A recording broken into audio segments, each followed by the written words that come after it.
Y parece que estamos. Sí, ¿te ves? Sí. Yo también. Ya. Vamos entonces a comenzar, Diego. Ya, sí, ahí está comenzando a sumar gente. ¿Ya?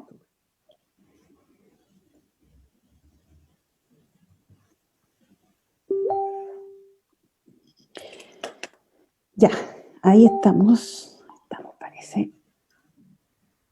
Ya. Hola a todos los que nos están viendo en este nuevo live, ya que hoy día queremos hablar de atención temprana en autismo. ¿Ya? Hoy día miércoles, creo que ya me perdí, pero es miércoles, ¿cierto? 15 de Sí, julio. miércoles. Encierro ya como que uno está un poco perdida. Bueno, mi nombre es Jessica, yo soy directora del Centro Multisensorial Al Igual de Puerto Varas y también parte de la Fundación Exploratea, ya que es una fundación que comenzó el año pasado con el fin de poder de alguna forma ayudar a diferentes familias ya con personas que tienen personas, miembros de sus familias que están dentro de la condición del espectro del autismo. En este tiempo estamos aportando en estas familias en cuanto a la orientación, ya que es súper importante, ¿cierto? Cuando comenzamos a escuchar esta palabra autismo en la familia, como qué hacer, será, no será, dónde ir, ya entonces nosotros otorgamos esta orientación a las familias de cualquier parte del país, ya independiente de donde sea, podemos orientar y podemos ayudar en este proceso que es súper importante. Entonces hoy día nos acompaña para hablar de atención temprana un joven ya que se llama Diego González. Ya Diego es terapeuta ocupacional, es de Temuco, ya una ciudad también muy querida. Tenemos varios de personas, familias de Temuco también que nos siguen, algunos que también hemos atendido acá en Exploratea, así que un saludo también para ellos que seguramente van a estar viendo esta transmisión. Bueno, Diego, como le contaba, es terapeuta ocupacional y es el primer certificado en el modelo Denver. Ya, digamos, me gustaría que tú también nos expliques un poco, porque hay varios centros que en realidad hacen los cursos Denver, ya sea el introductorio o el avanzado, pero tú fuiste un paso más allá, ¿cierto? Hiciste la otra etapa y fuiste el primero en hacerlo acá en nuestro país. Y ahora estás, por lo que sé, cursando un magíster donde también vas a hacer una investigación respecto de este modelo de atención temprana en autismo. Así que primero te voy a dejar para que te presentes y nos cuentes un poquito de eso, más que nada de tus características. Gracias. Bueno, como comentaba Jessica, mi nombre es Diego, soy terapeuta ocupacional de la ciudad de Temuco, trabajo en el Centro Ágape, que también es una fundación que surgió como de agrupación de padres hace varios años atrás. Mm. Y actualmente estoy cursando un magíster en psicología en la misma universidad, en la Universidad de la Frontera, donde estudié terapia ocupacional. Y mi idea es poder hacer investigación en relación al modelo de atención temprana, porque si bien sabemos, todos estos modelos son extranjeros, Ujú. eh, y también las intensidades de las intervenciones en cuanto a tiempo y a duración son bastante como un poco alejadas a nuestra realidad chilena y latinoamericana en realidad.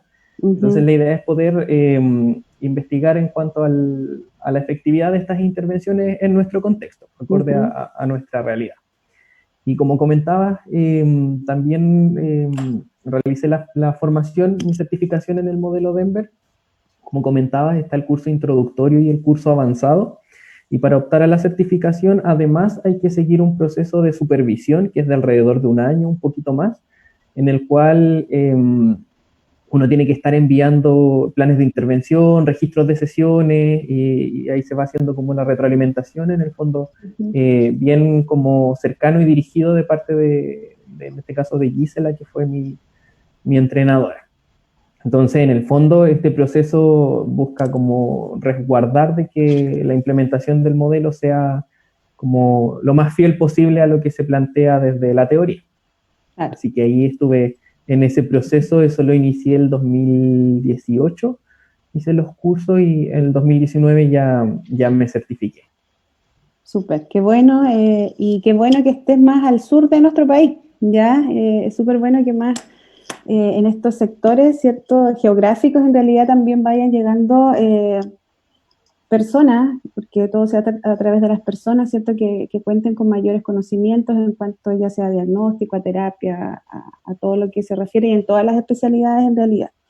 ¿Ya? Bueno, el objetivo de invitar a Diego en esta noche ya tiene la idea de poder dialogar respecto de los desafíos más comunes que presentan los niños que están dentro del espectro del autismo y cómo otorgar la atención temprana en estos casos, ¿ya? Entonces vamos a comenzar, Diego, y bueno, siempre pensamos estos live en familias, ya que le puedan servir a las familias que están comenzando este proceso o están ya en el proceso, y hay algunas muy nuevitas, ya, o que tienen sospechas de que a lo mejor alguno de sus miembros pudiera estar dentro, digamos, de esta condición del espectro. Entonces, ¿qué es el espectro? ¿Qué es el TEA? ¿O qué es autismo? Ya, cuando nosotros hablamos de trastornos del espectro del autismo y hablamos de autismo es lo mismo, ¿ya? Estamos hablando en general del mismo concepto y nos estamos refiriendo a una serie de desafíos. Bueno, está clasificado, ¿cierto?, en esta guía donde clasifica todas estas condiciones como un trastorno del neurodesarrollo, ¿ya? Y que sus características son en que las personas, ya sean los niños, adolescentes o adultos, presentan desafíos importantes en las áreas de la comunicación social y la interacción social, ¿ya? También que presentan desafíos o en el área de la conducta, ya presentando patrones de intereses y patrones conductuales repetitivos, restringidos, a lo mejor, o intereses muy profundos. Se incluyó también en que los niños o las personas pueden tener un desarrollo sensorial ya con algunas características, ¿cierto?, dentro de su perfil sensorial, donde también en ese aspecto tienen como hartos desafíos o algunas dificultades en la modulación de todos los estímulos, ¿cierto?, que están a nuestro alrededor y que también dificulta muchas veces su socialización o el desenvolvimiento en las diferentes actividades o rutinas diarias. Esta es una condición con la que se nace, ya, por lo tanto, no es que cuando seamos grandes esta condición se vaya. Lo que está pasando hoy día, yo creo que tú, Diego, igual como buen investigador o bueno para estudiar, ¿cierto? Se está viendo que hay reportes de que se dice que en muchas personas jóvenes, ya estamos hablando de gente joven, que no cumple hoy día a esta edad, que fueron diagnosticados cuando pequeños y de adultos ya no están cumpliendo con los criterios diagnósticos. Pero eso es súper bueno poder comentar, que en el fondo no es que se deje de estar en la condición del espectro, sino que las manifestaciones de esta condición, ¿cierto? Hoy día ya no están limitando su vida, ya, como para estar dentro del diagnóstico de la condición, no cumple con los criterios neutrales, digamos, del diagnóstico, pero se nace con autismo y se muere con autismo. Ya el tema está en que las manifestaciones a través del ciclo vital, a través de la vida van cambiando, y ahí es donde el factor ambiental y los apoyos y entre este tema de la atención temprana juegan un papel súper importante también en que la persona pueda vivir su vida, ¿cierto?, con el mayor bienestar posible, ya, y que pueda conseguir sus metas, que pueda conseguir sus logros, los objetivos que se propongan, sin que estas limitaciones o estas manifestaciones le puedan limitar, digamos, el alcanzar sus objetivos, pensado esto desde la persona, porque hay muchas otras cosas que trabajar y que cambiar y que mejorar en el aspecto ambiental que son limitantes para todos, ¿ya? Y sobre todo cuando hablamos en temas de condiciones, claro, hay un montón de factores ambientales que hoy día hay que obviamente revisar y mejorar. Pero para colocarnos en contexto ya y hablar de autismo, ya una introducción un poquito al concepto de eso. Y Diego, ahora quiero que podamos conversar, ¿cierto?, de las manifestaciones que una familia, ¿cierto?, pudiera ver, conductas, ya que pudiéramos ver en los niños pequeños y que nos indicarían que pudiera estar dentro del espectro del autismo, ¿ya? Que recién hablábamos un poco de los criterios y todo, pero para bajarlo más, digamos, y poder, tenemos a un niño, ¿cierto?, en una familia, ¿qué características nos harían pensar que este niño pudiera estar dentro del espectro? Y mira, en relación a eso, hay varias cosas que se pueden ir como detectando en edades tempranas. De hecho, ahora los últimos estudios están haciendo seguimiento de los niños que posteriormente son diagnosticados con autismo y ver si es que hay patrones como de ciertas conductas a temprana edad y se han descubierto algunos como signos o síntomas entre los 6 y los 12 meses, lo cual eso es súper bueno en el sentido de que permite poder estar atento y hacer las derivaciones oportunas para acceder a atención temprana. Ahora, en el cotidiano, ¿qué es lo que podemos ver o qué son señales que obviamente nos alertan? No quiere decir que necesariamente esté dentro del espectro, pero que sí son cosas que debemos atender y estar atentos como a la evolución y para poder hacer las derivaciones correspondientes. Lo típico que se puede evidenciar en los niños es la baja o poca iniciativa en la interacción. Son niños que generalmente pueden responder súper bien a lo que el adulto les dice, a lo que los padres les dicen, pero ellos inician muy poco. Inician muy poco la comunicación, ya sea desde el lenguaje hablado o desde gestos, el contacto visual. Entonces, les cuesta esta iniciativa. Lo otro también que se observa es que el interés es mucho más centrado en los objetos o en algunos elementos como más sensoriales, más que en la interacción en sí. Interacción No se, social. exacto, no se ve como este disfrute de repente o esta atención a los rostros, a la mirada, como que el interés siempre está enfocado en otros elementos del entorno. Por otra parte, también tenemos que esta como respuesta a la atención conjunta, tanto como respuesta como inicio, no se ve o se ve muy poquito, esto es decir, el fin de comunicar algo solo por compartir el interés, es decir, que el niño vaya y que muestre algo solo porque quiere compartir el interés por ese objeto o que utilice algún gesto como señalar o mirar y para compartir el interés con la otra persona. Eso se ve muy poquito también, eso es un signo, podría ser un signo de Importante. alerta, claro, de alerta en cuanto al diagnóstico. Lo otro que es común y que es bastante como un signo más clásico es la instrumentalización que se le llama y que es cuando los niños en vez de utilizar como algún recurso de comunicación, ya sea un gesto, el contacto visual o alguna vocalización, para, por ejemplo, conseguir ayuda o conseguir un objeto, van y toman la mano del adulto y lo llevan hacia el objeto o hacia lo que necesitan. Exacto. Entonces, eso es como un signo que es bastante típico y que es bastante como decidor en cuanto a la alerta del diagnóstico. Ya podemos después evidenciar ciertas cosas dentro del juego que realizan los niños. Es importante siempre observar con qué juegan, cómo juegan, si les dan el uso adecuado a los juguetes o no, si se centran o le dan como el uso convencional o se centran, por ejemplo, en el auto en la ruedita más que en el auto completo, si repiten como ciertos patrones en el juego, es decir, alinear siempre los juguetes o clasificarlos por alguna característica en especial. Eso igual es importante estarlo identificando porque podría corresponder como a estos intereses más repetitivos de estar como siempre realizando algún patrón. Otro signo o señal que nos pudiese dar como alguna alerta tiene que ver con las dificultades a los cambios. Es decir, niños que son como con sus rutinas muy marcadas y que tienden como a asociar las actividades con las personas. Es decir, no sé, siempre me baña mi mamá, entonces si por X motivo lo tiene que bañar el papá u otra persona, les genera como dificultades este cambio. O por ejemplo, si al desayuno comen huevos revueltos, por dar un ejemplo, tienden a asociar de que siempre en los desayunos va a ser huevo revuelto y si hay un cambio, les genera como este desajuste, por así decir.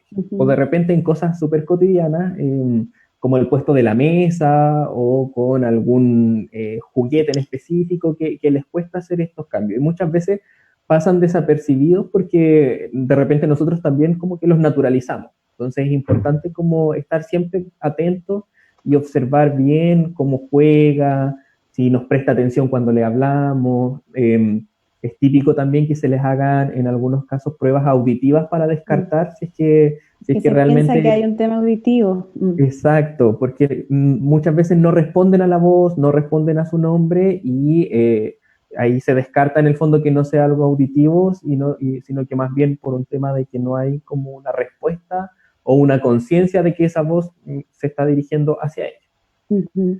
Y ya después podemos ver elementos que pueden estar relacionados a lo que tú comentabas en cuanto a lo sensorial, como respuestas exageradas frente a ciertas cosas que a nosotros nos parecen como típicas o tolerables, pero que a ellos les genera dificultades, por ejemplo, con algunos ruidos, con algunas texturas, ya sea como al tacto o dentro de la alimentación. Mm. Eh, Movimientos también como de búsqueda de algunas sensaciones, balanceos, apretar cosas, bruxar de repente. Entonces, todas esas cositas pudiesen dar como luces de que podríamos sospechar del espectro autista. Como Ujú. decía en un comienzo, no necesariamente si vemos alguna de esas cosas nos indica que es espectro autista, pero sí es importante estar atentos para ir observando y derivar en el caso de que estos comportamientos se mantengan en el tiempo o se vayan intensificando. Sí, es súper importante igual en ese sentido, Diego, el hacer conciencia a nivel como familiar, a nivel de atención primaria, y a nivel como, bueno, en este tiempo estamos tan alejados del tema educacional porque estamos todos en las casas, pero ya volveremos, yo creo, a eso, en el fondo, es generar como la conciencia de poner atención, independiente que el diagnóstico final sea de autismo o sea de alguna otra condición. Lo importante es que cuando uno comienza a ver algunas características, ¿cierto? Que se van un poco del desarrollo típico y se van harto a veces, porque en general siempre se espera un poco como para decir que el niño está con algún retraso o algo, siempre hay un tiempo de espera, no sé, pues de 6 meses, incluso más, como para decir eso. Entonces, cuando ya vemos que realmente mi hijo tiene, por ejemplo, 2 años y no dice ninguna palabra, independiente que vaya para un tema de autismo u otra cosa, es necesario consultar porque ya estamos muy desfasados, ya, y no hay que esperar como que hable, como se dice, como para ir a terapia de lenguaje, porque más que el lenguaje estamos hablando de algo que está afectando la comunicación del niño. La comunicación en el fondo es algo esencial, es casi un derecho de todas las personas, entonces si hay un niño de 2 años que no cuenta con las herramientas o no las ha desarrollado de manera como natural, pucha, hay que pensar en que en muchas otras cosas nosotros los adultos nos ayudamos cuando algo nos cuesta, cuánto más a un niño. Ya si vemos que el niño, por ejemplo, está presentando algunas dificultades en el tema motor, vemos que no está caminando, llevamos 1 año y medio, año 8, cerca de los 2 años, no pasa nada, hay que preguntar. Ya en el fondo todas estas señales como de alerta, antes de que se pueda indicar algún diagnóstico, hay que consultar para saber qué está pasando y cómo lo podemos ayudar, ¿ya? Y desde esa idea también yo creo que surge, Diego, el tema de hoy también que se trata de la atención temprana.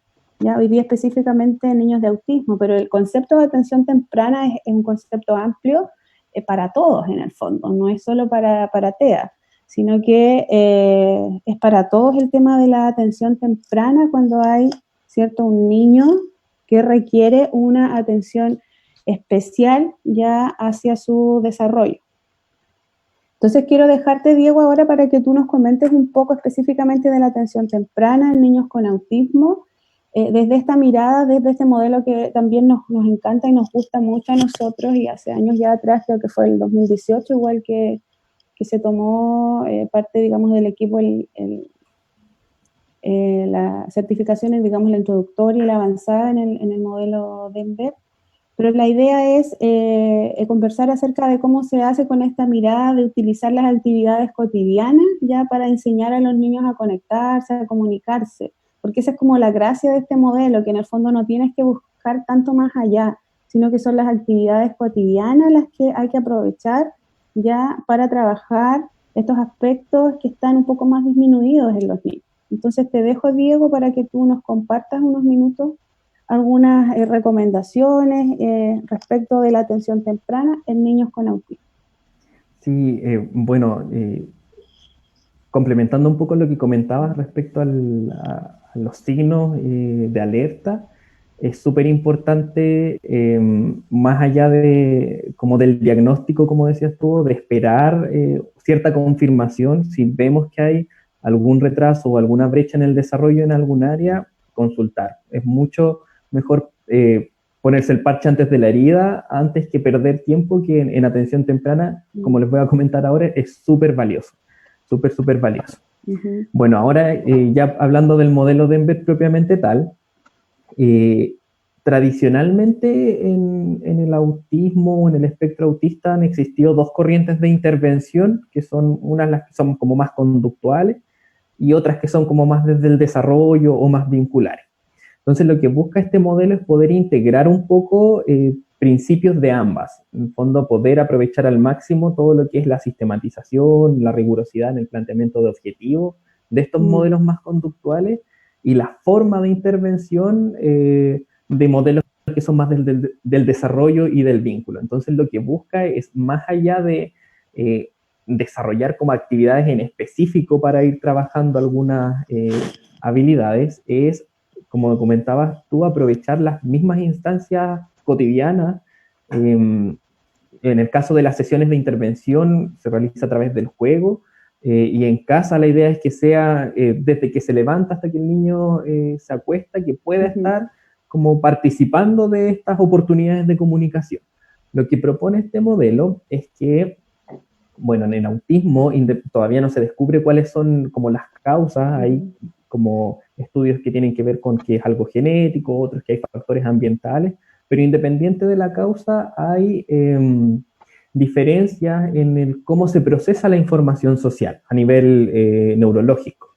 Entonces, lo que apunta este modelo es que desde edades tempranas, aprovechando este periodo de plasticidad sináptica, es poder realizar e intencionar estas habilidades de comunicación, de interacción, para en el fondo poder compensar un poco estas diferencias aprovechándose de esta plasticidad sináptica y así aprovechar al máximo el potencial para que en la medida que los niños vayan creciendo esta brecha de diferencia sea menor. Entonces lo que propone es que el autismo en sí se va desarrollando, o sea, se nace con la condición, pero se va como manifestando en la medida que los niños no van aprovechando las oportunidades de comunicación que se van presentando durante el día. Entonces, claro, durante el día los niños de desarrollo típico siempre están pendientes de lo que hacen los demás, imitan, disfrutan de la interacción, responden cuando se les habla. En cambio, los niños con autismo no. Entonces, en la medida que va pasando el día a día, se van privando de oportunidades de comunicación y por lo tanto de oportunidades de aprendizaje. Y es ahí donde se va generando como esta brecha. Entonces, lo que apunta es que desde pequeñitos podamos aprovechar al máximo las actividades cotidianas para ir siempre sacando provecho en temas de oportunidades de comunicación, de ir creando estas instancias para que los niños vayan, en el fondo, aprendiendo y esta brecha sea menor. Entonces, ahora yo les voy a compartir algunas estrategias de cómo podemos aprovechar en casa las actividades cotidianas para estar trabajando o intencionando estas oportunidades de comunicación y que, como les decía, esta brecha no se vaya acrecentando con el pasar del tiempo. Así que, a ver si ahí estoy compartiendo. Sí, estás compartiendo. Ya. Entonces, esto es una pequeña como guía o con ciertos tips para poder ir aprovechando las mismas actividades cotidianas o de juego para enseñar a los niños y a las niñas a conectar, comunicarse y aprender. Y estas estrategias están basadas en el modelo Denver de atención temprana. Entonces, lo primero, para nosotros poder enseñar o crear oportunidades de aprendizaje y que el niño esté pendiente de lo que nosotros estamos haciendo, es atraer la atención del niño. En este caso, que el niño nos preste atención a los padres o al terapeuta o a la persona que sea, para que de esta forma nosotros podamos enseñar y el niño pueda aprender. Entonces, muchas veces esto es difícil en los niños pequeños con autismo porque, como conversábamos antes, están centrados en objetos, de repente en temas más sensoriales y cuesta como captar su atención. Entonces, lo importante es en un principio poder identificar qué es lo que llama la atención del niño, cuáles son las cosas con las cuales él permanece más tiempo, cuáles son los objetos que él más disfruta, dónde está su atención, dónde está la atención la mayor parte del tiempo. Identificando eso, después poder hacernos como parte de este centro de atención. Es decir, el niño disfruta de cierto juguete y que nosotros, en el fondo, aparezcamos junto con ese juguete. O si el niño disfruta como de alguna sensación, que nosotros podamos entregarle esa sensación. Si el niño disfruta con alguna canción, por ejemplo, que nosotros podamos darle esta canción y de esta forma nos vamos como situando dentro de este centro de atención. Y es súper importante siempre estar frente a frente y a la altura del niño para privilegiar el contacto visual y que mire el rostro y las expresiones faciales. Porque si nos situamos a una altura, o sea, más alto que el niño, si de por sí ya les cuesta establecer contacto visual, si además el niño tiene que hacer un movimiento, no nos es va a aún seguir. más complejo. Exacto. Entonces, tratar de siempre estar ahí dentro de este escenario, como ser el centro de atención. Y también es importante poder eliminar la competencia que le digo yo, en el fondo, de que si nosotros queremos crear interacción, de que el niño se focalice o que pueda prestar atención al estímulo como más social, es poder eliminar las cosas que sean potenciales distractores. Por ejemplo, el televisor, si hay el juguete que le gusta mucho, tratar como de mantenerlo un poco al margen, o si hay cosas por el cual el niño presenta un interés como más obsesivo, tratar de evitar que estos elementos estén a su disposición, porque si no, obviamente el niño va a preferir estar con este juguete o fijarse en lo que está ocurriendo en la tele. Entonces, poder eliminar un poco estos posibles distractores. Y de a poquito ir buscando la comodidad del niño, es decir, ir respetando como sus espacios, tratar de no ser como invasivos y ir, por ejemplo, al tiro como al contacto físico, sino que de a poquito ahí estar observando la medida que el niño se vaya sintiendo cómodo con nuestra presencia.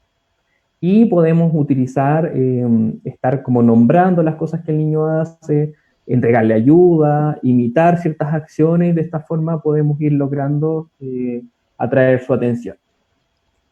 Entonces ya teniendo la atención, que es lo principal, hay que tratar de que ahora esa atención, si ya logramos que nos preste atención, nos mire, tratar de que esa atención hacia nosotros para él sea algo agradable, que disfrute de esta atención. Entonces tenemos que buscar que el niño sonría, que disfrute de la interacción social. Y para eso podemos crear rutinas con canciones o juegos, contacto físico, tratar de aprovechar acá como el máximo potencial de la interacción social sin la presencia de juguetes o evitando al máximo la presencia de juguetes.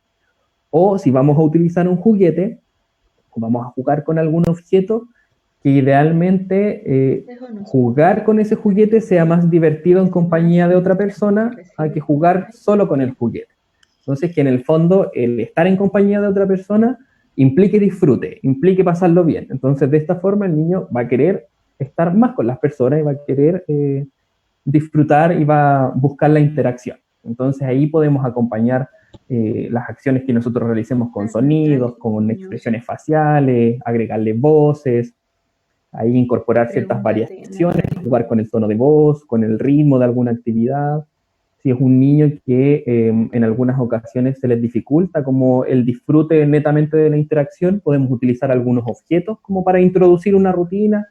Les gustan harto, por ejemplo, las burbujas, o de repente estos juguetes como que aparece algo, más como causa y efecto. Causa efecto, sí. Exacto, los podemos utilizar o hacer como conteo, esperar 1, 2 y que nos mire y ahí 3 y que ocurra algo. Siempre estar intencionando la interacción.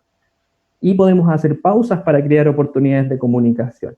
Es decir, el niño, estamos jugando con él, estamos haciendo cosquillas, por ejemplo, si es algo que le gusta. Entonces, claro, nosotros le estamos haciendo cosquillas y de repente hago una pausa. Y espero a ver que me mire o que vocalice, y en respuesta a eso yo voy a continuar con esto que a él le gusta. Entonces, de a poquito dentro de esta misma actividad se va reforzando como el valor del comunicar, ya sea con la mirada, con el gesto, con una vocalización. También es súper importante el poder ir utilizando el lenguaje corporal, en el sentido de que podamos estar añadiendo gestos a las cosas que nosotros hacemos, utilizar siempre expresiones faciales, como mencionaba, esto de hacer pausas para que el niño tenga la oportunidad de comunicar de alguna forma, ya sea con gestos o vocalizaciones. Podemos en juegos, jugamos harto con juguetes que tengan hartas piezas, los encajes, que además a los niños les gustan mucho. Entonces podemos dividir los materiales para que a ir intencionando los gestos, el contacto visual. Podemos también intencionar oportunidades para que el niño nos pida ayuda. Por ejemplo, los juguetes que más le gustan dentro de una bolsa Ziploc, por ejemplo, o dentro de una caja, de un pote cerrado. Entonces, claro, el niño va a querer mucho ese juguete y va a necesitar ayuda, y ahí vamos a estar nosotros y le vamos a entregar esa ayuda. Entonces, de esta forma, también estamos como recompensando o reforzando que él se dirija hacia nosotros, dándole la ayuda, y él va a obtener el juguete que le gusta. También, Diego, dime. ¿puedo decir algo? Sí, Sí. mira. Lo que pasa es que en ese sentido me gustaría como aportar en que en general ya lo que uno ve con los niños, digamos que tienen dificultades en la expresión o en la comunicación, la familia tiende, como los ve un poco disminuidos en la comunicación, en general se da que la familia tiende a compensar ya esta situación dándole y otorgándole mucha ayuda, que en el fondo es algo súper bien intencionado ya, y que habla de la preocupación genuina, yo creo, de un papá, de una mamá, de un abuelo o de un cuidador, por ejemplo, que está con él en el día, pero en el fondo cuando ocurren estas situaciones, y eso yo creo que es un indicador ya de que hay que consultar a alguien de que, ¿por qué pasa esto? Ya, ese es un buen indicador de cuando uno tiene que hacer como adulto un esfuerzo mayor en que las demás personas entiendan a este niño,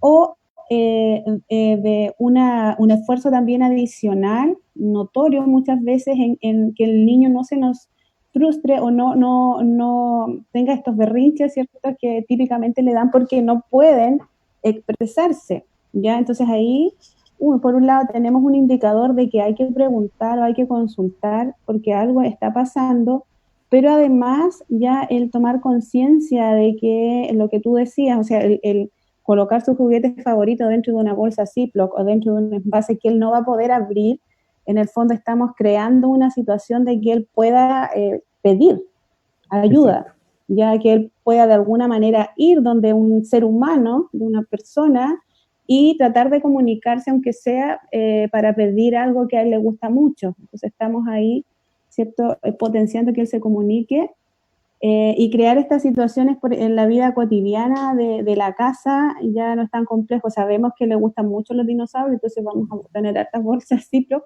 estas cajas, estas que se enroscan a lo mejor y los vamos en la noche a dejar ahí. Y al otro día, cuando él quiera jugar, por cada bolsa y por cada pote va a tener que dirigirse a alguien y solicitar ayuda, por ejemplo. Exacto. Y eso es algo como súper bueno. O sea, si sabemos que le gusta el pijama, colocarse un pijama X en la noche, no va a estar a lo mejor en el lugar habitual, lo vamos a dejar, no sé, en el cajón, en la repisa de más arriba, donde él solo lo vea un poco y va a tener que a lo mejor indicarnos o de alguna manera decirnos que quiere colocarse su pijama favorito. Pero en el fondo quería como hacer esta intervención en el sentido que en general, y para que lo veamos como una señal por la cual consultar, cuando tenemos a un niño ya pequeño, incluso después del año y medio, diría yo, ya no esperar hasta los 2 años y medio, 3, estamos hablando de niños pequeños, sí, que tenemos que ayudar mucho para lograr que se comunique, ya, o tenemos que los adultos nosotros hacer un esfuerzo bastante notorio para que él nos pueda mirar, para que se dirija a nosotros, ya es un antecedente por el cual nosotros tenemos que consultar o deberíamos consultar porque algo pudiera estar pasando, ¿ya? Eso, Diego. Sí, de todas maneras, pasa mucho de que, como comentabas tú, con toda la buena intención, obviamente, pasa que los niños finalmente no necesitan comunicar, porque en el fondo tienen suplidas todas sus necesidades, consiguen todo lo que quieren, los padres tienden como a interpretarlos mucho, entonces en el fondo no necesita esforzarse como para comunicar. Entonces lo que nosotros tenemos que hacer es todo lo contrario, en el fondo ir creando estas situaciones para que él tenga que comunicar. Ir intencionando ahí, está mismo, como tú comentabas, con las mismas cosas de la casa, con las comidas, intencionar peticiones, gestos, el contacto visual, obviamente siempre esperando como ya sea como petición o el gesto que nosotros estemos esperando, en el fondo que esté acorde a su nivel de habilidad, no nos vamos a poner a exigir Claro, así como, exacto, no, sí, pero que si no en el habla no vamos a fondo, esperar que nos repita una frase y le vamos a entregar sus dinosaurios, y basta con que a lo mejor exactamente, nos mire y nos haga un balbuceo, incluso cuando no hay balbuceo, que nos mire y de alguna forma nos trate de indicar que le abramos la bolsa, o sea, la idea es no generar exactamente. frustraciones respecto de estas cosas que estamos nosotros queriendo que logre, porque si también le generamos estrés no lo va a volver a hacer.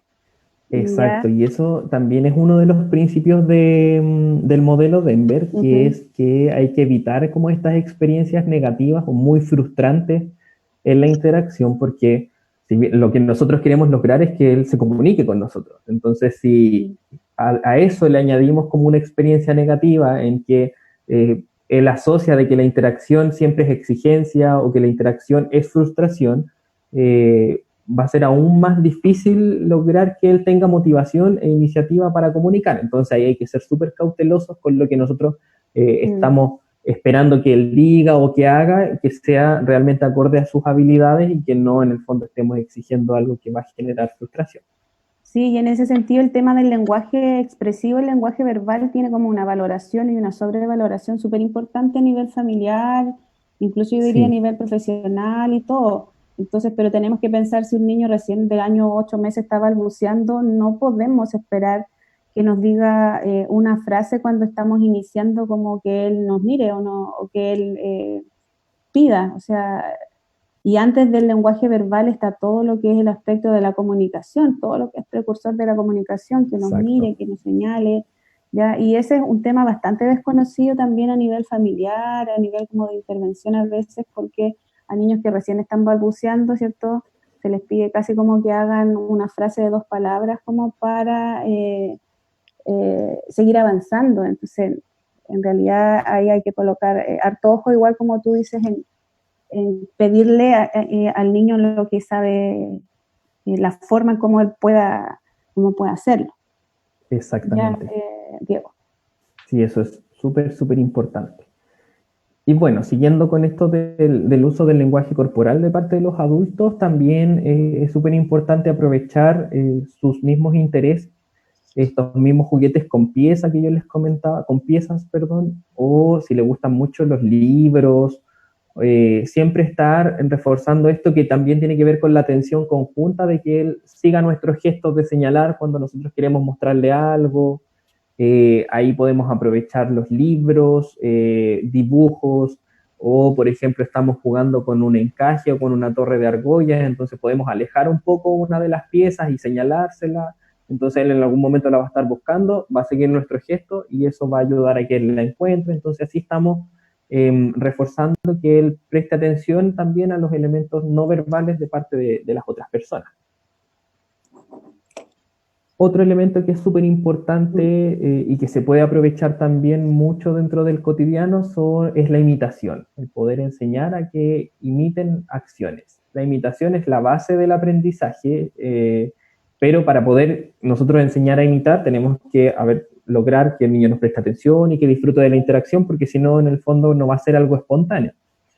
Y cuando ya logramos esto, es súper importante, como comentaba, mantenerse dentro de su centro de atención y tratar de nosotros darle como ciertos modelos, sobre todo en los juegos que a los niños más les gustan, por ejemplo, si está jugando con autitos o con animales, nosotros tomar otro animal y demostrarle algunas acciones, cosa de que esta imitación en el fondo sea parte del mismo juego.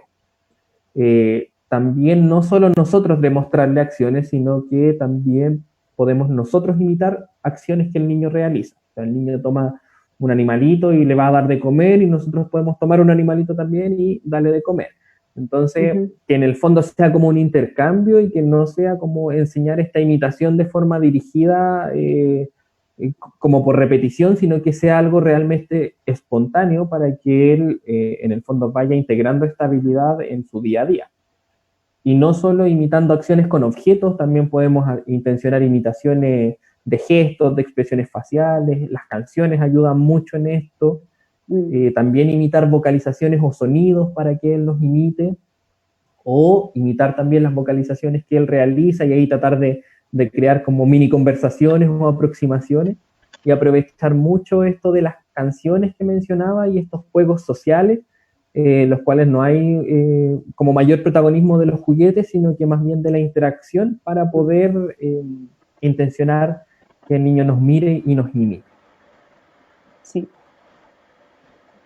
Teniendo ya esta base como de lograr que el niño nos vaya imitando, poder creando como ir creando estas instancias de juego en las cuales él nos imite, ya podemos empezar a enseñar también muchas otras habilidades, porque si él nos imita, en el fondo a través de la imitación podemos ir trabajando muchos elementos.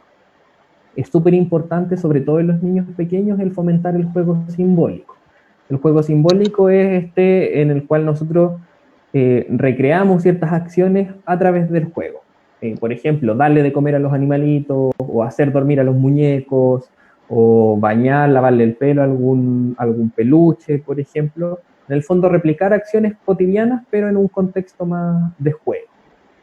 Porque cuesta mucho hacer como la transición de juego, los niños tienden a quedarse con el juego causa-efecto, que es como este más sencillo, de apretar botones y que pase algo, pero el juego simbólico ya implica tener mayor conciencia de lo que ocurre en el entorno y además poder llevarlo a un contexto de juego y poder ir desarrollando la creatividad y un sinfín de habilidades. Entonces, para esto se puede intencionar con juguetes que sean como réplicas de algunas cosas cotidianas, o incluso utilizar de repente, no sé, utensilios de la cocina, cuchara, por ejemplo, para darle comer a un muñeco, recrear como ciertas acciones. Y podemos ir combinando cosas que ocurran dentro del día a día y representando estas escenas. Y también podemos aprovechar, de repente hay niños que les gustan mucho unos monitos animados, por ejemplo, o alguna canción, entonces a través del juego nosotros podemos recrear situaciones de con esos mismos personajes, por ejemplo, o dentro de estas mismas canciones. Entonces eso también nos sirve como un medio, porque es un interés de los niños, para poder llevarlo a cabo en un contexto de juego. Y esto es un punto como crítico o como un punto de que si ya logramos desarrollar este juego simbólico, también podemos trabajar muchas otras situaciones, porque a través del mismo juego podemos prepararlos para de repente situaciones novedosas o que puedan entender de repente algunas situaciones que son más complejas. Entonces es un medio súper bueno y súper enriquecedor. Mira, a eso justamente, y lo había notado acá, por si acaso tú no lo tocabas, pero cuando ya el niño logra, por ejemplo, cierto nivel de juego, ya podemos jugar a cosas como súper necesarias que el niño vaya entendiendo y que en general en los niños del espectro del autismo, por lo que reportan las familias, son complejas. Por ejemplo, llevarlos al control de niños sanos, cuando ven a un doctor, una doctora, un médico en el fondo que les va a sacar la ropita, los va a revisar, llevarlos al dentista, situaciones como ir a la peluquería, cortarse el pelo, ¿ya? Son bastantes situaciones que en general a los niños, las familias reportan mucha dificultad.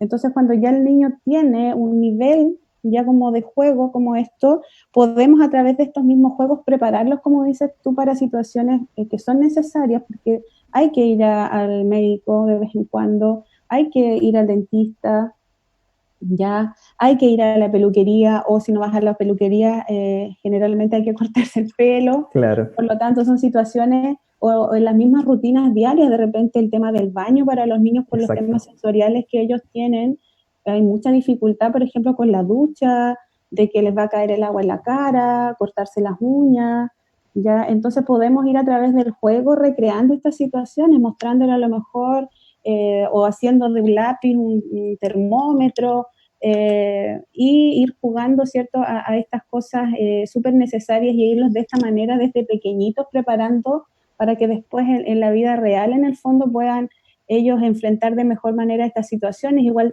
las dificultades, muchas que hay presentes con niños dentro del espectro con el tema del baño, por ejemplo, ya que les cuesta mucho dejar el pañal o les cuesta mucho ocupar la taza del baño y el inodoro para hacer sus necesidades. Ya, bueno, yo creo que ahí en ese tema hay muchas otras cosas sensoriales que tienen que ver también con el sistema vestibular, a lo mejor, bueno, tú sabes más de esa área, pero también se puede hacer a través del juego, ¿cierto? Teniendo en cuenta que ojalá sus pies siempre queden en apoyo, colocar un banquito, ir acercándonos a esta rutina de baño con el pañal puesto, por ejemplo, y llevarlos a como a ensayar, ya permitirle a lo mejor llevar su juguete favorito, pero irnos acercando a través del juego y que sea como algo placentero para él, para que vaya conociendo esta rutina, ¿ya? Sí, sí, Eh, exactamente. Porque ahí en el fondo, como que a través del juego podemos resignificar un poquito estas actividades que para los niños muchas veces son aversivas. El ir al baño de repente a algunos niños les genera mucha ansiedad. O mm, incluso con la alimentación, cuando tienen una selectividad alimentaria muy, muy marcada, tienen un repertorio de alimentos muy restringido, en el punto de que les genera rechazo visual incluso a algunos alimentos, también a través del juego se puede ir haciendo un acercamiento de, por ejemplo, si es muy selectivo con la comida y queremos introducir un alimento, primero llevarlo a través del juego, es decir, vamos a darle de comer, no sé, huevo, por ejemplo, pero a los muñecos, ni siquiera a él, sino que ir como en el fondo, como decía, resignificando esta ocupación mm, en algo más positivo, placentero, porque a veces ni siquiera es por temas sensoriales tan marcados, o sí, depende del caso, pero existe como esta predisposición. Y a claro. veces los niños llaman desde la flexibilidad. Entonces, los niños de repente no se atreven a probar alimentos y no, y no, y no, y de repente los prueban y les gustan. Ujú, Entonces, pero es como este rechazo, hacer como este quiebre, se puede hacer a través del juego, porque se logra como cambiar esta connotación de esta actividad a algo más agradable, más placentero, e incluso a veces solitos ellos van y prueban, porque lo están ujú. disfrutando tanto a través del juego que es como ya, y prueban, y así se va haciendo un acercamiento de forma súper espontánea, súper como eh, agradable y sin una experiencia negativa que en el fondo genere aún más rechazo a esta actividad, y que es un medio súper importante y súper útil para poder trabajar muchas cosas. Sí, no, el juego es como la ocupación de los niños en el fondo. Y a Exactamente. través de eso tenemos que tratar de potenciar aquello que les gusta, potenciar sus fortalezas y superar ciertos los desafíos o las dificultades que ellos puedan presentar. Uh -huh. Sí. Y bueno, ya también podemos ir estimulando el lenguaje oral, la comunicación verbal, pero como conversábamos también es súper importante hacerlo súper aterrizado, en el sentido de no exigir sin antes tener como precursores de la comunicación. Pasa mucho que hay niños que ni siquiera responden a su nombre y se les está exigiendo que digan dame, por ejemplo, o que sigan alguna instrucción. Entonces es súper importante seguir la secuencia de desarrollo para ir trabajando las habilidades, pero de por sí lo podemos ir estimulando sin mayor exigencia dentro de las actividades cotidianas, imitando los sonidos que el niño realiza, creando como estas especies de conversaciones o de aproximaciones, estar siempre nombrando las acciones que el niño está realizando, los objetos que el niño toma o las características de los objetos. Acá se utiliza este principio de una palabra más, en el que tratar de disminuir el uso del lenguaje de parte de los adultos cuando nos dirigimos hacia el niño y tratar de ser más concretos. Es decir, dice una palabra más porque en el fondo si es un niño que no habla o que no utiliza palabras, tratar de dirigirnos con una palabra nosotros lo más concreto posible o con dos, pero en el fondo no exagerar o sobreutilizar el lenguaje porque finalmente genera más confusión que la idea es que ellos puedan asociar la palabra con el objeto, la palabra con la acción. Ahora, si es un niño que, no sé, dice palabra, o sea, se comunica con palabras sueltas, nosotros poder hablar con frases cortitas, cosas en el fondo, ir facilitando la comprensión también. Cuando queremos enseñar alguna palabra o queremos que el niño pueda decir alguna palabra más en específico, es súper importante asegurarnos de que el niño escuche esa palabra en diferentes contextos. Para eso podemos aprovecharnos del juego también, de hacer que, no sé, que los monos pidan ayuda o que los monos pidan algo. Entonces, a través del mismo juego, nosotros lo estamos familiarizando con estas palabras que nosotros queremos que él posteriormente diga. Como el dame, por ejemplo, que se puede trabajar Exacto. mucho en todo.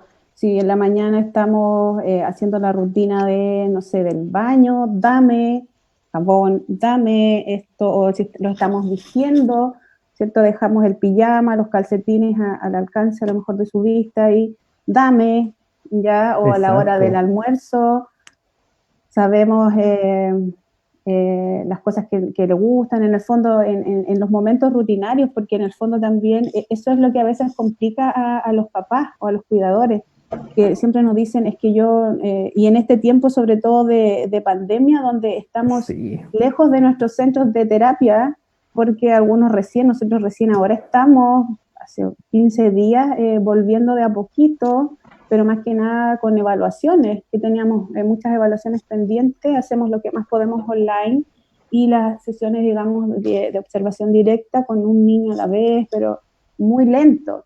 Entonces, los niños han estado lejos de sus terapeutas, digamos, a nivel, eh, digamos, presencial, y los papás nos dicen es que no nos resulta, nos cuesta mucho, nos hemos dado cuenta, nos dicen de la importancia y de cómo él disfrutaba ir con ustedes a sus terapias. Entonces, pero la idea de esto es traer al consciente de que en actividades cotidianas, cuando estamos almorzando con él, cuando lo estamos vistiendo, cuando en la noche los bañamos, ya tratar de aprovechar estas instancias que en general son los que hacen como los papás, y utilizar, digamos, estas estrategias, ya de, como tú dices, de la mirada, ahora que estamos en el lenguaje, si queremos introducir una palabra, si no dicen nada y estamos, no sé, pues, trabajando el dame, ya, todos estos contextos tan rutinarios nos ayudan a lograr estos objetivos. Exacto. Y pasa mucho que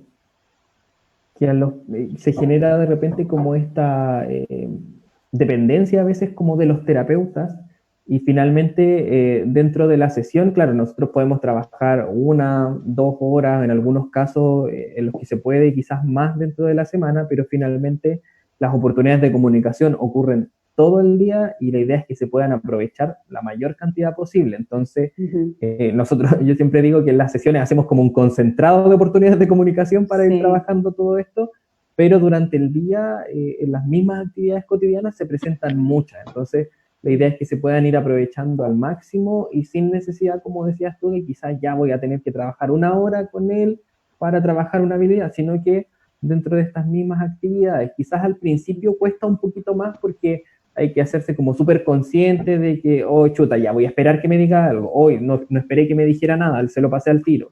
Puede pasar, pero de a poquito esto se va siendo parte como de la interacción de la rutina diaria y finalmente se hace de forma automática y esa es la idea en el fondo, que después salga lo más natural posible y se aprovechen al máximo todas estas actividades.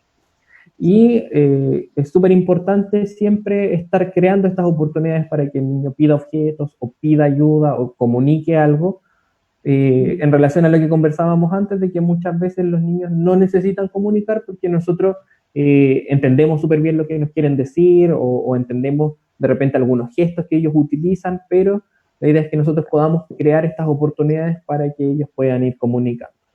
Siempre acorde al nivel de habilidad que tenemos en cada niño o niña. Y por último, es súper importante poder comprender los motivos y qué quieren comunicar a través de las conductas, ya sea conductas problemáticas, que muchas veces se centra más en eso, o las conductas en general que quizás no son tan funcionales o tan apropiadas para comunicar ciertas cosas. Es súper importante entender de que todas las conductas ocurren por algún motivo. En el fondo, hay algo que gatilló esta conducta y es importante que podamos identificar y estar bien atentos qué es lo que origina esta conducta y qué es lo que el niño quiere conseguir a través de esa conducta. Muchas veces, por dificultades en la comunicación, los niños presentan conductas problemáticas porque finalmente no logran darse a entender, se frustran, o porque puede ocurrir otra situación, ya sea a nivel más sensorial. En el fondo, cualquier conducta tiene algo a la base y tiene también un objetivo de parte del niño, qué es lo que el niño quiere conseguir a través de esa conducta. Entonces es importante poder tratar de siempre estar alerta y evaluando, identificando qué es lo que el niño quiere conseguir a través de esta conducta y qué es lo que la causó. Y también, en consecuencia con eso, qué es lo que consigue el niño con esa conducta. El niño consigue lo que quiere a través de esta conducta, principalmente de las conductas más problemáticas. Si es así, en el fondo nosotros estamos reforzando esta conducta y es muy probable de que se vuelva a presentar porque finalmente el niño lo asume como una forma de comunicar y de conseguir o de cumplir su objetivo. También, si estas conductas son adecuadas o no, podemos quizás modificarlas, tiene el niño otra habilidad dentro de su repertorio que sea más apropiado para conseguir lo que quiere, entonces ahí es importante siempre estar observando y tratando de interpretar estas conductas. Es súper importante poner atención a los refuerzos que se entregan y a las conductas que se refuerzan. El refuerzo es cuando, en el fondo, el niño a través de esa conducta consigue lo que quiere, esta conducta fue reforzada. Entonces, en la medida de que estas conductas son reforzadas o el niño cumpla sus objetivos a través de estas conductas, se van a mantener, van a permanecer. Entonces, es súper importante que ahí los papás estén atentos a de el niño está consiguiendo lo que quiere a través de esa conducta. Si es así, es muy probable que esa conducta se siga presentando. Ahora es importante también de que si queremos modificar una conducta, nosotros le demos alguna alternativa al niño. O sea, nosotros ya no vamos a... El niño quiere pedir algo y lo pide, no sé, con gritos o se frustra porque no logra comunicar. La idea es que en paralelo nosotros le enseñemos algún gesto o algo que esté acorde a su habilidad para que le entreguemos una alternativa también. No sea como solo no responder, sino que también darle la opción para que él pueda comunicar de una manera más apropiada o funcional. Pero eso en general son ciertos tips o estrategias que en el fondo se pueden ir trabajando o aprovechando durante todo el día. Desde que el niño se levanta, al momento de vestirlo, ir al baño, comer, jugar, etcétera, etcétera, podemos ir incorporando estos principios y en la medida que va siendo así, los avances son bastante significativos, muy significativos. Y en relación como a esto que les comentaba de los principios del modelo, si se hace esto a tiempo y se aprovecha al máximo el tiempo en edades tempranas, esta brecha que se puede generar va a ser cada vez más pequeña y vamos a poder sacar el máximo potencial y tener como una mejor proyección en el fondo en cuanto a las síntomas o a las manifestaciones. Gracias, Diego, por esta pequeña pero muy útil presentación, ¿cierto? Que hemos compartido contigo. Mira, ya estamos llegando como al término, siempre se hacen corto como estas instancias. Ya hay algunas preguntas que nos ha dejado la gente, no sé si nos va a alcanzar vamos a alcanzar a responder, porque igual nos quedan poquitos minutos, pero hay una mamá que pregunta qué consejos le podríamos dar en el fondo para que los niños prestaran más atención a las clases online, ya que les cuesta un poco, ¿ya? me imagino que a lo mejor abordarlas desde unas compensaciones tal vez más sensoriales, cuando las estén mirando. ¿Qué le podríamos recomendar en segundos? Claro, a ver, es complejo, pero Es complejo. lo que se puede hacer es tratar de quizás dar como cierta recompensa terminado como cierto periodo de clases. Quizás poder hacer como ciertos recreos sensoriales, por ejemplo, ya trabajamos 20 minutos, media hora y después unos 5 minutos en los cuales tenga actividad con harto movimiento, con hartas como sensaciones más corporales y después volver a retomar, eso por una parte, hacer como ciertos recreos, y lo otro es poder trabajarlo con un refuerzo como más externo. Es decir, ya, vamos a estar, no sé, media hora en clases y después de que estés media hora en clases podemos hacer un juego que te gusta o podemos comer algo que te gusta. En el fondo, tratar de manejarlo ahí como con algún premio, más como recompensa y también ir haciendo estos recreos para que logren mantener su atención en temas como más sensoriales. Claro. Después hay otra mamá que dice, ¿cómo puedo ayudar o hacer que mi hijo deje el pañal, que tiene 4 años? Creo que tocamos un Ahí, poquito de ese tema, igual es sí, algo a largo, pero... sí, en temas generales, tratar de repasar la rutina de ir al baño para que se vaya familiarizando con el contexto, con la Ujú, secuencia de ir al baño, puede ser a través del juego o con imágenes, si es que presta atención a las imágenes. Y lo otro es poder siempre estar identificando ciertas señales que nos puedan dar luces de que el niño en cierto momento tiene ganas de, por ejemplo, de hacer caquita. ujú. Entonces, identificar como esos momentos y ahí, pum, al baño, llevarlo. Entonces, ahí tratar de como estar alerta a eso y poder como ir reforzando la secuencia de hacer que un monito haga caquita en el baño, por ejemplo, más desde el juego. Eso así Ujú. como a grandes rasgos, pero hay varios Ya, elementos sí, ahí un que, gran que es rasgo. importante como analizar. Ya, Diego, te damos gracias. Mira, vamos a llegar ya al término de este live. Agradecerte este tiempo que nos has dejado. Invitamos también para el 21, o sea, la otra semana ya, ¿cierto? Sí, Sí, 21 de sí. julio nosotros tenemos un curso con Diego que en definitiva en primero era un curso interno que sí o sí lo hacemos para nuestros equipos, pero también liberamos o dejamos algunos cupos para quienes quieran sumarse. Ya es el próximo martes 21 de julio desde las 9 aproximadamente a las 5 de la tarde, donde vamos a estar abordando todos estos temas junto a Diego respecto al desarrollo, o sea, a la atención temprana en autismo, basada un poco también en este modelo, ¿cierto? Denver. Así que invitamos a todos, nos quedan algunos cupos, así que nos pueden escribir ya y nosotros ahí le entregamos la información. Así que muchas gracias, Diego, por este tiempo. Te dejo ya con algunas palabras de despedida. No, muchas gracias a ustedes por el espacio. La verdad es súper importante poder aprovechar estas instancias de muchas veces esta información queda como encerrada. Uh Entonces es -huh. importante difundir al máximo, sobre todo en cosas que son súper factibles y posibles de hacer en casa. Entonces la idea es poder transmitir al máximo esta información y aprovechar al máximo todas las instancias, así como las oportunidades de comunicación en casa, Sí. las oportunidades de entregar esta información. Así Uh que -huh. agradecido también de la invitación.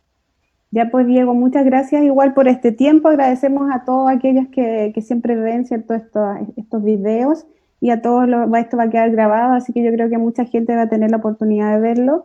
También tenemos otros live que vamos a tener. El próximo es el otro lunes con Julio, que es psiquiatra, ya que es de Argentina, pero vamos a ver otro tema y que vamos a hablar de diagnóstico en autismo, pero en adultos.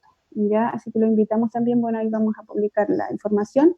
Mientras tanto, nos despedimos, Diego, saludos a Temuco, a todos tus niños Gracias, que atiendes allá, saludos al centro muchas Ágape gracias. también, que ojalá también puedan volver pronto y salir adelante de toda esta situación. Y a toda la gente que nos ve, muchas gracias y bueno, vamos a seguir generando instancias de aprendizaje y de conversación.